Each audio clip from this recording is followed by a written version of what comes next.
DIZQ, Ader, María Luisa Martínez, Marta Aguado, Benita McDermott, Lourdes Bujan, Mercedes Méndez Agraz, Norma Barquet, Luisa Duarte, Charito Izquierdo y Elita Sotorrio Vázquez se reunieron en Miami el 26 de abril del 2019.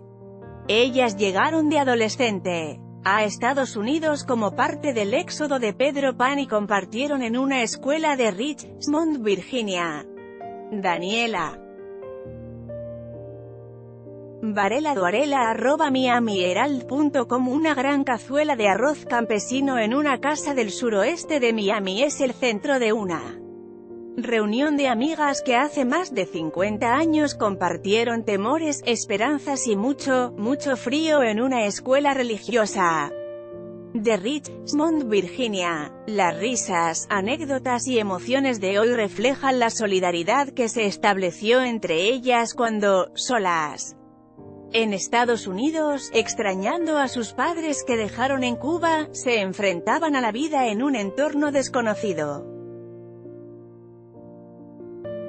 Norma Barquet, Mercedes Méndez Agraz, Marta Aguado, Lourdes Bujan, Luisa Duarte, Charito Izquierdo, María Luisa Martínez, Benita McDermott y Elita Sotorrio Vázquez formaron parte del éxodo de Pedro Pan, mediante el cual 14,000 menores viajaron sin sus padres a Estados Unidos, desde diciembre de 1960 hasta octubre de 1962. La operación se produjo con la ayuda de la Iglesia Católica, bajo el liderazgo de Monseñor Brian Walsh, y el gobierno norteamericano. El reencuentro del pasado 26 de abril era muy esperado, sobre todo por Norma Barquet, una maestra y ejecutiva retirada de Girl Scouts of the USA que vive en Massachusetts y que desde hace 55 años no veía a muchas de sus condiscípulas de St. Joseph Villa, quienes residen en el sur de la Florida. Barquet trajo a la reunión un set de barajas para recordar los juegos de canastas que les salvaban los fines de semana cuando estudiaban en la escuela religiosa dirigida por las Hermanas de la Caridad, en la que pasaron una época clave de su adolescencia. A su llegada a Estados Unidos, muchas fueron primero a un campamento en Florida City y después a Richmond, donde al inicio recibieron el fuerte golpe del clima frío, un idioma distinto y la separación de los padres.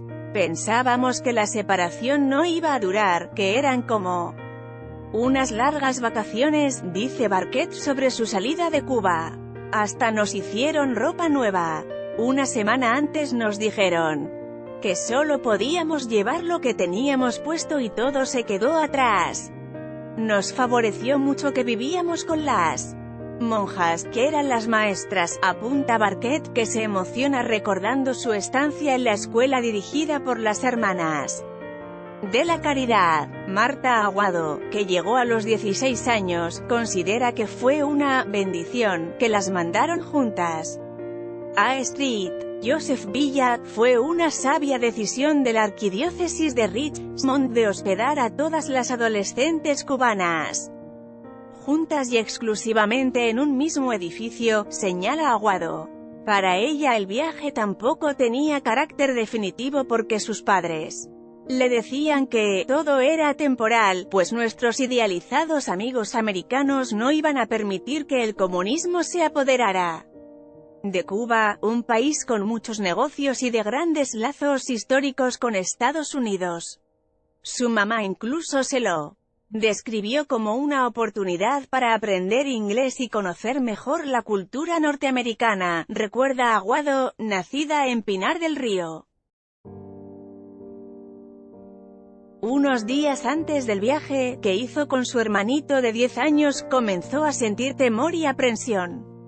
Cuando el avión aterrizó en Miami ya se había convertido en una muchachita muy calladita y atemorizada de vivir sin mis padres, ansiosa por no saber qué me esperaba. La última imagen que tuvo de sus padres fue el adiós que le dieron desde la terraza del aeropuerto de Rancho Boyeros, en La Habana. Mi madre alzó su muleta para que pudiera verla mejor. Había tenido un accidente reciente, rememora Aguado. A un nivel consciente ella comprendía que era una buena decisión venir a Estados Unidos. Ya para entonces, muchas de las amistades de su familia habían salido de Cuba para esperar la resolución al caos, la intolerancia, el abuso, las confiscaciones de negocios y bienes personales y toda la violencia y odio de clases que la revolución estaba causando en el país. Por su parte, Charito Izquierdo sintió lo mismo cuando tuvo que separarse de su hermano menor, a quien enviaron también a Virginia, pero a una escuela para varones. Para comunicarse en caso de que le ocurriera algo malo, establecieron un código. Él le enviaría un mensaje diciendo, «Los zapaticos me aprietan», unos versos que conocen los niños cubanos de casi todas las generaciones porque sus padres se los suelen recitar con frecuencia, a veces para arrularlos.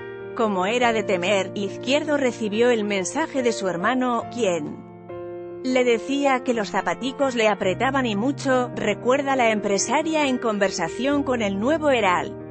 Aunque lo trataban bien en la escuela, lo afectaba la separación familiar, el temor a lo desconocido, que compartían todos los niños. Pedro Pan. Este fue quizás uno de los momentos más difíciles de la experiencia de Izquierdo en Virginia, porque el dolor era de su hermano, y le llegaba más fuerte.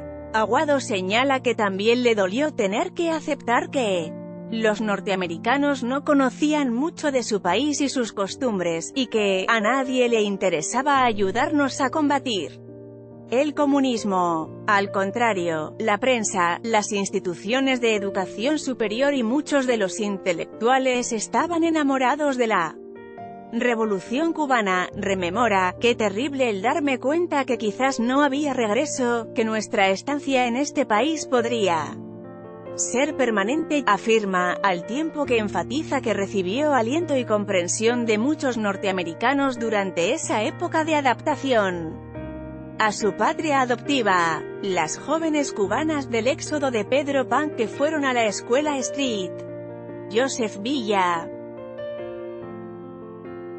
en Richmond, Virginia, de IZQ, Ader, última fila, Sofía Geno, Elita Sotorrio Vázquez, Norma Barquet, Luisa Duarte, Marta Aguado,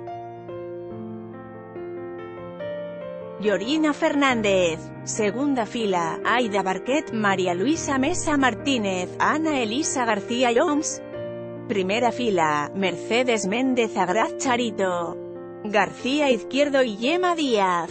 Cortesía las amistades norteamericanas que iban haciendo las chicas cubanas de Street Joseph Villa las invitaban a sus casas, compartían la comida en familia y hasta los regalos durante las fiestas. Barquet cuenta que el primer partido de fútbol que vio fue en casa de unos amigos norteamericanos, donde vivía el novio de otra de las muchachas del grupo. Recuerdo que era alrededor de la época de Thanksgiving y estaba jugando la Universidad de Michigan.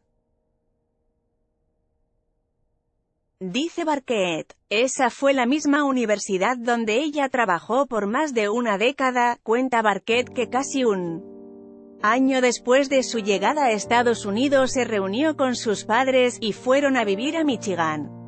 Aguado considera que entre las muchachas que fueron a Street Joseph Villa surgió una inquebrantable hermandad porque pudieron estar juntas, compartiendo el idioma, la cocina y las costumbres. Uno de sus momentos favoritos llegaba el domingo cuando las monjas les servían el almuerzo en el comedor formal de la residencia donde se alojaban. Siempre era un chicken pie o pot de la marca Swanson, recuerda Aguado, que esperaba esos almuerzos como cosa buena porque regularmente la comida de la escuela era terrible, salcochada sin ningún condimento o sabor, y por lo tanto extrañaban mucho la sazón de su casa en Cuba. Hoy, ante la perspectiva de reunirse con sus amigas de antaño, concluye, siempre las he recordado a todas sin excepción, con cariño y con mucho agradecimiento de que hayan compartido parte de sus vidas conmigo. Sara Moreno cubre temas de negocios, entretenimiento y tendencias en el sur de la Florida. Se graduó de la Universidad de La Habana y de Florida International University. Let's Blockades.